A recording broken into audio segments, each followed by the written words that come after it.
Examples करते हैं। अच्छा, अपन अभी तो differential equation in exact form he upon discuss कर रहे हैं। तो ये दोनों एग्जांपल जो हैं वो एग्जैक्ट फॉर्म की डिफरेंशियल इक्वेशंस हैं। पर एग्जाम में तो ऑब्वियसली इस तरह से दिया हुआ नहीं होगा, तो आपको चेक करना पड़ेगा उसको, है ना। तो एक तो ये देख ले भाई, होमोजेनियस इक्वेशन तो ये है नहीं, है ना, दिख ही रहा है।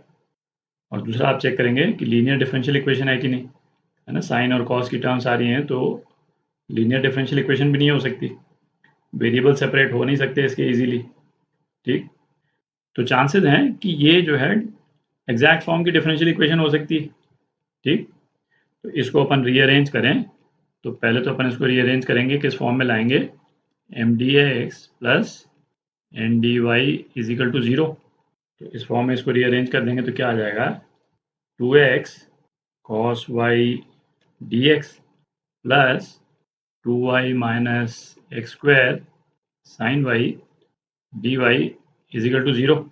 ठीक, इसको अलग कर देते हैं। तो इस केस में है ना, ये तो m हो गया और ये है ना फंक्शन n हो गया। तो अपनी कंडीशन जो है वो क्या होती थी, ये चेक करने के लिए कि इक्वेशन एग्जैक्ट फॉर्म में है कि नहीं, है ना, del m by del Y is equal to del n by del x.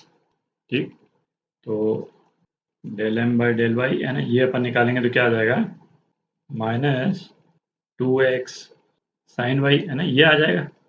और del n by del X, तो ये क्या आ जाएगा, इसको x के रिस्पेक्ट में डिफरेंशिएट कर रहे हैं, y कांस्टेंट है। ठीक, तो 2y का डिफरेंशियल ये तो जीरो ही हो जाएगा। तो अपने पास में क्या आ जाएगा, माइनस 2x साइन वाई, है ना, दिख ही रहा है, ये दोनों सेम है। तो अपनी कंडीशन ये जो है वो सेटिस्फाई हो रही है। तो अब इसका सॉल्यूशन अपन लिख सकते हैं। सॉल्यूशन क्या होता था, F X Y is equal to integral of M D x plus N D Y is equal to zero. ठीक, ये सॉल्यूशन है बेसिकली। तो इंटीग्रल एम डी एक्स है ना, ये क्या हो गया, integral of 2x cos y dx।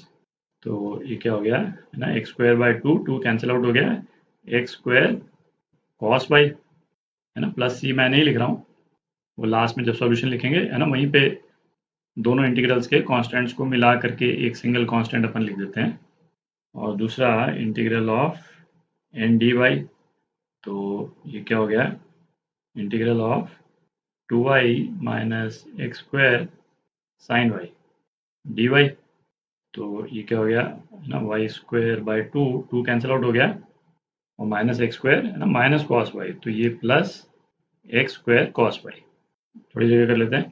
तो सॉल्यूशन लिख रहे हैं अपन, है ना, ये दो इंटीग्रल्स आए और अपन ने क्या बोला था कि जो कॉमन टर्म है उसको अपन एक ही बार काउंट करते हैं। तो अपना सॉल्यूशन जो है वो क्या हो गया, Y square plus x square cos Y, उसको एक ही बार अपन काउंट कर रहे हैं, है ना, माइनस सी, यहाँ पे कांस्टेंट डाल दिया अपन ने, इज इक्वल टू ज़ीरो। ठीक, तो ये आपका आंसर। दूसरा एग्जाम्पल करते हैं।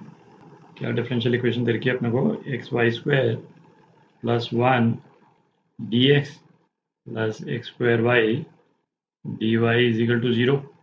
अच्छा, इस केस में भी देखें, है ना, वेरिएबल सेपरेट करना मुश्किल है क्योंकि ये एक्स वाई वाली टर्म आ रही है। ठीक है, अच्छा, होमोजीनियस डिफरेंशियल इक्वेशन ये है नहीं।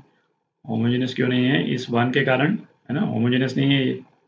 और लीनियर डिफरेंशियल इक्वेशन ये है नहीं क्योंकि y के ऊपर ये स्क्वायर है ना। ये तो क्या इनिशियल एग्जामिनेशन हो गया, क्योंकि एग्जाम में तो आपको नहीं दिया हुआ होगा कि एग्जैक्ट फॉर्म की हम डिफरेंशियल इक्वेशन दे रहे हैं, है ना, जनरल डिफरेंशियल इक्वेशन दे देंगे। तो आपको इस तरह से ना एलिमिनेट करना है बेसिकली, ये हो नहीं सकती, ये हो नहीं सकती, तो अपन किस तरह से इसको सोच करके इसको ट्राई करेंगे। ठीक, क्योंकि आपको वो भी एग्जामिन कर लेना है उसमें, है ना, कि जैसे नॉन होमोजेनियस दे रखी है तो उसमें कुछ सब्स्टिट्यूशन करके हम होमोजेनियस बना सकते हैं कि नहीं, है ना। नॉन लीनियर दे रखी है तो वैसे फॉर्म में है क्या कि वो नॉन लीनियर की लीनियर बन जाए, है ना, वैसे एग्जांपल्स भी कर चुके हैं अपन। तो ये सब एग्जामिनेशन करने के बाद में, है ना, फिर आप ये भी देखेंगे कि ये एग्जैक्ट फॉर्म में है कि नहीं, है ना। ये वाला टेस्ट करेंगे अपन अभी। तो अभी इसको टेस्ट करते हैं। तो टेस्ट करते हैं इसको, है ना, ये m है और ये n। तो del m by del y, ये क्या हो गया, x कांस्टेंट y के रिस्पेक्ट में डिफरेंशिएट कर रहे हैं, तो 2xy हो गया, और del n by del x, है ना, y कांस्टेंट है इस केस में, तो अगेन है ना 2xy, तो दोनों सेम आ रहे हैं, तो ये कंडीशन मीट हो रही है। तो इसका मतलब ये डिफरेंशियल इक्वेशन जो है एग्जैक्ट फॉर्म में है।